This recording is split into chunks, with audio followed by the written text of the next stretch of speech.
মই এইখন ঠাইৰ অতিথি মোক আমন্ত্ৰণ জনাইছিলে এটা চুক্তি কৰি চুক্তিত আকৌ মই নকৰোঁ কাৰণ কেলৈ মোৰ ব্যস্ততা বেলেগ কোনোবা মানুহে কথা পাতিছে কথা মৰ্মে আমি আহিছিলোঁ আৰু তেখেতসকলে যিটো চুক্তি কৰিছিলে সেই চুক্তিটো ৰূপায়ণ কৰিব পৰা নাই হ'লনে এতিয়া আমাক এটা সময় দিছিলে আমি নিৰ্দিষ্ট সময়তে আমি আহি পাইছোঁহি এনেকুৱা নহয় যে আমি দেৰিকৈ আহিছোঁ বা বোলে মানুহৰ সৰুনে বোলে মদ পানী খাই বোলে ক'ব নোৱাৰা হৈ আছে এনেকুৱা নেকি নহয় নহয় মই সময়তে পাইছোঁ মোৰ এনেকুৱা ৰেকৰ্ড আছে নাই মাজুলীক খুব ভাল পাওঁ মাজুলীৰ এজনী ছোৱালীয়ে দুখ পালে লিখা মানুহ মই গতিকে তোমালোকে বেছি হেৰি নকৰিবা এতিয়া কথাটো হ'ল কি আমি যিহেতু গান গাওঁ মই অকলে গান নাগাওঁ মোৰ লগত ঢেৰ বাদ্যযন্ত্ৰী আহে এই মস্ত এটা চাউণ্ড ছিষ্টেম লগাইছিলে দেখিছা এইটো ভাড়া কিমান হ'ব গম পাইছা গতিকে যথেষ্ট টকা পইচা খৰচ হ'ল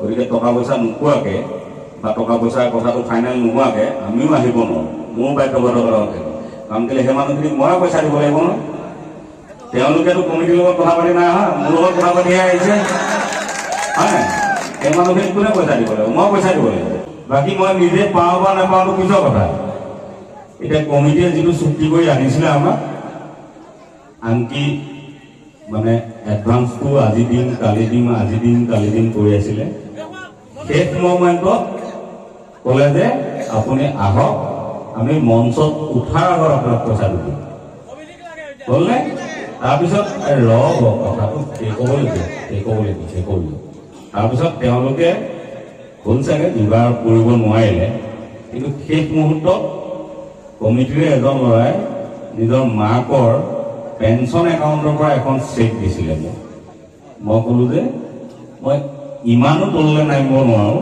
যে তোমাৰ মাক পেঞ্চন হোল্ডাৰ আৰু তেওঁৰ এখন চেক লৈ মই গান গাওঁ তাতকৈ মই ফ্ৰীকৈ গান গাম যা মই গুচি আহিছোঁ এই হাফ পেণ্টে পিন্ধি আছোঁ হ'লনে মই তাৰমানে পেঞ্চন হোল্ডাৰ মাইকী মানুহৰ মহিলা এগৰাকীৰ শিক্ষয়িত্ৰী তেখেতৰ পৰা মই চেক লৈ গান গাবলগীয়াকৈ ইমান হেৰি নহয় বাকী অন্য কথাবোৰ দূৰত থোৱা এতিয়া কেইটা বাজিছে এটা বাজিছে হয় নহয় আমাক যিমানবোৰ অনুষ্ঠানলৈ মাতে ক'ৰবাত 1 বজাত উঠাই ক'ৰবাত 2 বজাত উঠায় গতিকে অন্য অনুষ্ঠান থকা হ'লে আচলতে একো দেৰি হোৱা নাই অন্য অনুষ্ঠান নাছিল কাৰণে কিবা এটা খেলি মেলি হ'ল সৰ্বদোষ মৰিখন কৰি কমিটি ল'ৰাকেইটা ইয়াৰে ল'ৰা বিদেশৰ ল'ৰা নহয় মই মাজুলীক ভাল পাওঁ আহিছিলোঁ তেওঁলোকে যিমতে কৈছিলে সেইমতে টকা পইচা দিয়াকেইটা দিব পৰা হ'লে ভাল পালোঁ কিন্তু দিব যিহেতু নোৱাৰিলে আহিলোঁ তেতিয়া কি কৰিম আৰু গায়ে যাওঁ নে কি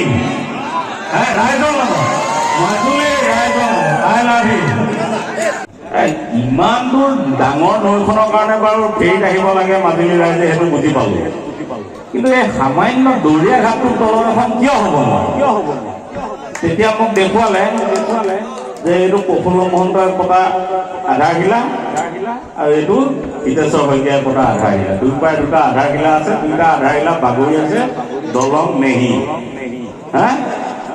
তেতিয়া মই গানটো লিখিছিলোঁ যে দৰিয়া ঘাটতে কলিতা ঠেকেচি লুইতৰ ইপাৰে এতিয়ালৈকে মোৰ মৰমত যিকেইটা ৰৈ আছ সেইকেইটাহে মোৰ আচল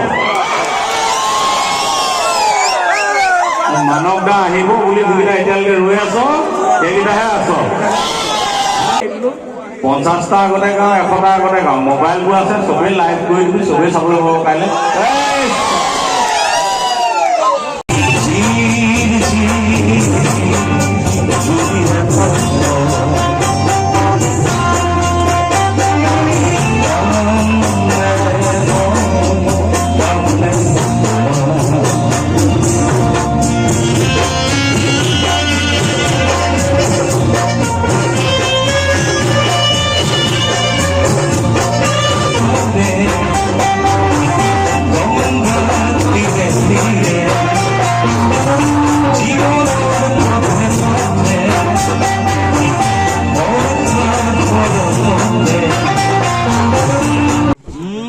মাজে মাজে ঘটি থাকে হৈ থাকে আমি চেষ্টা কৰোঁ কেনেকৈ তাক মানে নিউট্ৰেলাইজ কৰিব পাৰোঁ এতিয়া কথাটো কি মোৰতো সংগীত পেচা এসময়ত নিচা আছিলে পেচা হ'ল এতিয়া বৰ বেছি পেচা হৈ থকা নাই গতিকে মই সেই বোজাটো ল'ব পাৰোঁ আজি ধৰি লওক মোৰে পকেটৰ পৰা যথেষ্টখিনি ধন খৰচ হ'ব। গতিকে মই বোজাটো ল'ব পৰা মানুহৰ কাৰণে মিলাই দিছোঁ আৰু, নহ'লেতো আজি এটা ডাঙৰ ঘটনা এটা হ'ল। ধৰক মই যিহেতু পইচা যিখিনি কথা দিছিলে সেইখিনি পইচা পোৱা নাই, গতিকে মই নেগাওঁ বুলি ক'ব পাৰিলোঁহেঁতেন। পোৱালত ইয়াত কাজিয়া এখন হ'ল দিন, মাৰপিট হ'ল দিন, পুলিচে লাঠিচাৰ্জ কৰিলেন, দুটামান ল'ৰা ঘূণীয়া হ'ল দিন, সেইটোলৈ নাযাওক বুলিয়ে আমি মিলাই দিলোঁ। আৰু কমিটিকো মই মানে কি আৰু, তেওঁলোক কিবা এটা হয়তো তেওঁলোকৰ নিমিলিলে, কাৰণ বিহুবোৰ এই ৰাইজৰ পৰা অনুদানেৰে তোলেতো, গতিকে ভাবি লয় এটা, হয়গৈ এটা। শেষ মুহূৰ্তত কিন্তু মই কমিটিক এইটো কথাত ধন্যবাদ দিছোঁ যে শেষ মুহূৰ্তত তেওঁলোকে এখন চেক লৈ মোৰ ওচৰলৈ আহিছিল, আৰু চেকখন এগৰাকী ৰিটায়াৰ্ড টিচাৰ। কথাটো গম পাই মানে মোৰ নিজৰ খুব বেয়া লাগিল যে মই সেই চেকখন নোলোৱাকৈ মই গানকেইটা গাই যাব নোৱাৰোঁ নেকি। এগৰাকী ৰিটায়াৰ্ড টিচাৰৰ ল'ৰাটোৰ কিবা যেনিবা ভুল হৈছে, তেওঁৰ ভুলৰ কাৰণে মাকে কিয় ভুগিব লাগে, সেই কথাটো যি মুহূৰ্ততে মনলৈ আহিল। ময়ো শিক্ষক শিক্ষয়িত্ৰী ল'ৰা, মা দেউতাই পেঞ্চনত দৰৱ কিনে, এতিয়াও মোৰ পৰা পইচা নোখোজে। মাটো চৰকাৰগামী হ'ল, দেউতাই কোনোদিনে মোৰ পৰা পইচা নোখোজে।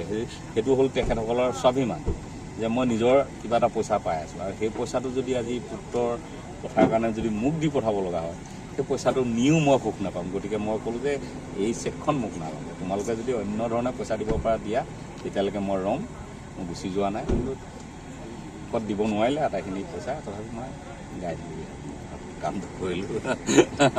কিন্তু এইটো আকৌ উদাহৰণ হ'ব নালাগে যে এনেকৈও শিল্পীয়ে গাই যায়, গতিকে বাকী শিল্পীকো নিদিওঁ আৰু এনেকুৱা কৰিম, এইটো হ'ব নালাগে। এইটো মানস ৰবীন কাৰণে মই পাৰিছোঁ, চবে নোৱাৰে, হা, নোৱাৰাৰ কাৰণে শিল্পীজনক গালি পাৰিলে নহ'ব, শিল্পীজনৰ দুখ নাথাকে তাত। ধন্যবাদ।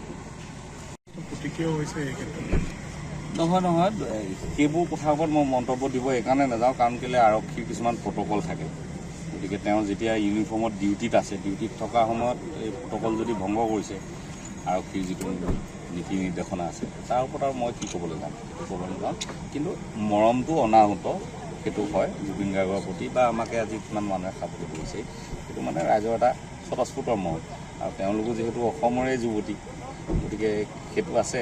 গতিকে সেই এংগুলটোৰ পৰা হয়তো ভৱিষ্যতৰ দিনত কিবা এটা কৰিব। কিন্তু এই তাৎক্ষণিক কথাটো কি যে আৰক্ষীত যিদিনাই ভৰ্তি হয় তেওঁলোকক কিছুমান শপত পাঠ কৰোৱা যায়, গতিকে সেই মৰ্মে যদি সেইটো ভুল কৰিছে, ক্ৰছ কৰিছে লাইনটো, গতিকে তাত নিশ্চয় কিবা এটা একশ্যন হ'ব।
প্ৰথমবাৰ হা মাজুলীলৈ আহি এই মস্ত ফেৰীখন পাৰ হৈ আহিছোঁ।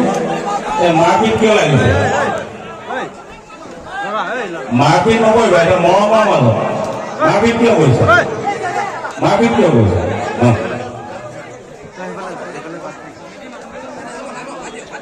হ'ব আৰু বহুতো এটা মই এটা কমিটি বিচাৰি ফুৰিছোঁ। সকলো শান্ত হ'ব লাগে আৰু চব আহি যাব। এতিয়া ঘৰৰ ওচৰৰ মানুহ মাজুলী চব ঘৰত যদি ঘূৰিছে চব আহিব, আমাক মিউজিক বজাৰ লগে চব আহি যাব।